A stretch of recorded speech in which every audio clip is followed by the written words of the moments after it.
Olá, seja muito bem-vindo, seja muito bem-vinda. Hoje a gente vai mergulhar de cabeça num assunto que, olha, pega todo mundo. Como é que a gente transforma o caos do dia a dia em algo produtivo, intencional?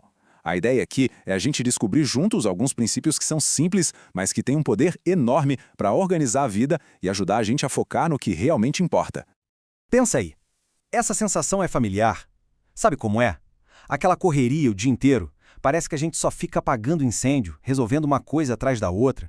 E aí, quando chega o fim do dia, a gente olha para trás e pensa: tá, mas o que eu construí de verdade? É exaustivo. É como correr numa esteira, sabe? Cansa demais e não leva a lugar nenhum. Drena toda a nossa energia. E é aqui que entra a ideia central de tudo isso. Tem um princípio que é fundamental. Olha só, o caos consome energia, mas a ordem devolve. Muita gente acha que organização é algo que prende, que restringe, mas é justamente o contrário. Organizar é sobre recuperar a nossa energia. Quando a gente estrutura o dia, a gente não está se aprisionando. Pelo contrário, a gente está liberando a nossa mente para poder focar naquilo que realmente vai fazer diferença. Bom, e esse aqui é o nosso roteiro, o nosso mapa. A gente vai começar entendendo a diferença entre caos e ordem. Depois, vamos para a base de tudo, que é planejar e preparar. Em seguida, a gente parte para a ação, com foco e prioridade.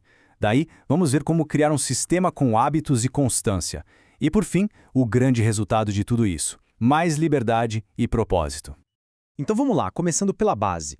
Como em qualquer construção, tudo começa com a fundação, né? Antes de sair correndo e fazendo um monte de coisa, a gente precisa ter certeza de que está indo na direção certa. E é exatamente aí que o poder do planejamento e da preparação entra em cena. E a primeira coisa a entender é essa distinção aqui que é crucial. Trabalhar muito é uma coisa, produzir bem é outra completamente diferente. Sabe aquela pessoa que está sempre ocupada? Isso geralmente significa ser reativo, viver correndo atrás das urgências dos outros. Já produzir bem, isso é sobre agir com propósito, direcionar o esforço com intenção. É a diferença entre, como a gente falou, correr numa esteira e não sair do lugar e estar numa trilha, caminhando passo a passo em direção a um objetivo claro. Isso me leva a uma metáfora que eu acho perfeita. Pensa só num agricultor. Ele não chega e simplesmente joga as sementes de qualquer jeito no campo, né? Não. Primeiro, ele prepara o terreno, ele ara a terra, ele aduba. A organização é exatamente isso. É esse trabalho de preparação que vai garantir que o nosso esforço, as nossas sementes, realmente floresçam e deem frutos lá na frente. Ok, mas como é que a gente prepara esse terreno na prática? Com ferramentas bem simples, na verdade. Primeiro, tem que tirar da cabeça aquela ideia de que planejar gasta tempo. Isso é um mito. Na verdade, planejar economiza tempo. Pensa assim, um dia bem planejado pode valer por 2 fácil. E uma coisa tão básica como fazer uma lista de tarefas já ajuda a organizar a mente de um jeito incrível. Tira aquele peso de ter que lembrar de tudo, sabe? E libera espaço mental para a gente ser criativo e resolver problemas. E no fim das contas, o objetivo de toda essa preparação é um só: clareza. Porque, olha, clareza gera ação. Quando a gente sabe exatamente o que precisa ser feito, por que precisa ser feito e qual a ordem certa, a dúvida, a hesitação, ela simplesmente some. Agir se torna o passo mais natural do mundo. Beleza, com a base pronta, com o terreno preparado, chegou a hora de agir. Mas calma, não é para sair fazendo de qualquer jeito. Uma ação que realmente traz resultado exige 2 coisas fundamentais: foco e a capacidade de saber o que é prioridade. A gente fala tanto em foco, mas o que é foco de verdade? Não é só sobre se concentrar em uma coisa. Na verdade, a parte mais importante, e convenhamos, a mais difícil do foco, é a arte de dizer não.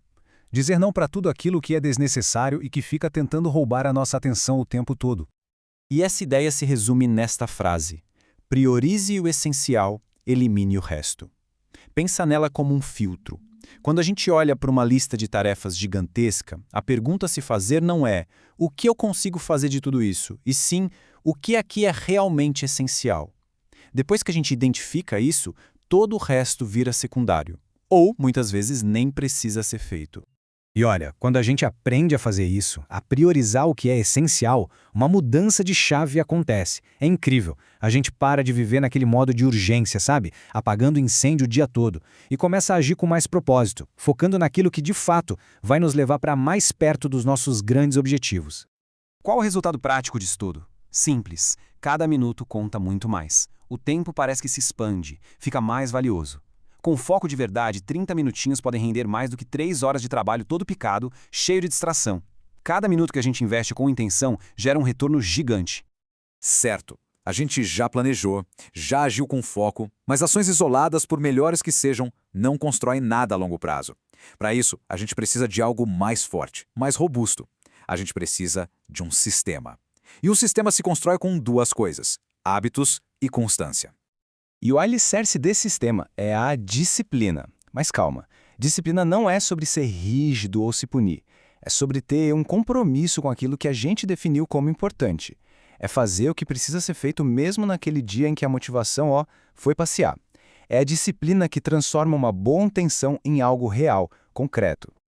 Tá, mas e como é que se constrói grandes resultados? O segredo não é dar um salto gigante, é sobre dar pequenos passos, mas de forma consistente. Primeiro, comece simples. Pega um hábito tão pequeno, tão fácil, que seja quase impossível não fazer. Segundo, mantenha a constância. Repita, repita e repita. E terceiro, vai melhorando aos poucos. Essa soma de pequenos hábitos consistentes que, com o tempo, gera resultados enormes. É aquela velha história, sabe? A constância supera a pressa. No final, a tartaruga sempre vence a lebre. Um esforço pequeno, mas consistente, feito todo dia, sempre vai superar aquela explosão de trabalho intenso que a gente faz uma vez e depois fica uma semana sem fazer nada. A pressa só leva ao esgotamento. A constância é o que constrói um progresso de verdade, sólido. E para esse sistema todo funcionar no longo prazo, ele precisa ser sustentável. E aqui tem duas dicas de ouro. A primeira, faça pausas. Pausar não é perder tempo. É fundamental para recarregar as baterias e manter a qualidade do trabalho. E a segunda, mantenha tudo simples. Não adianta criar um sistema super complexo que a gente não consegue seguir. O simples é poderoso justamente porque a gente consegue manter. Muito bem, a gente já falou da base, da ação focada e do sistema. E agora a gente chega no grande resultado. Mas afinal, qual é o objetivo de toda essa organização? Por que fazer tudo isso? A resposta, olha, talvez surpreenda. E aqui está, para mim, a ideia mais poderosa de todas. Organização é liberdade disfarçada. A gente costuma pensar em organização como uma camisa de força, né? Mas é exatamente o contrário. Quando a gente tem um sistema cuidando das coisas essenciais, a nossa mente fica livre. Sobra tempo, sobra energia para ser criativo, para aproveitar o inesperado, para aquilo que realmente dá sentido à vida. Isso sim é liberdade de verdade. E com essa liberdade, a gente pode finalmente dar um novo significado para a palavra produtividade. Ser produtivo não é sobre fazer mais coisas, sobre ticar o máximo de itens numa lista. Não. Produtividade de verdade é sobre fazer o que realmente importa. É sobre sentir aquela satisfação de estar dedicando nosso tempo e nossa energia para aquilo que tem significado, que gera impacto. Então, resumindo, essas são as chaves da liberdade. O planejamento, que cria clareza, o foco, que ajuda a gente a eliminar o desnecessário, a constância, que constrói os resultados ao longo do tempo, e tudo isso junto nos leva ao propósito, que é a liberdade de, enfim, fazer o que importa. E fica aqui um último lembrete que é muito poderoso. O tempo não volta. Ele é o nosso recurso mais valioso e ele acaba. Cada minuto que a gente usa com intenção é um investimento na nossa vida. E cada minuto que a gente perde no meio do caos, bom, esse é um custo que nunca mais a gente recupera. E para fechar, eu queria deixar uma pergunta no ar para a gente refletir. Depois que a gente consegue eliminar o desnecessário, a correria, as distrações, as obrigações que não fazem sentido, o que sobra? A resposta para essa pergunta? Bom, aí está o nosso verdadeiro trabalho. Aí está o nosso propósito. Muito obrigado por ter acompanhado esta nossa análise.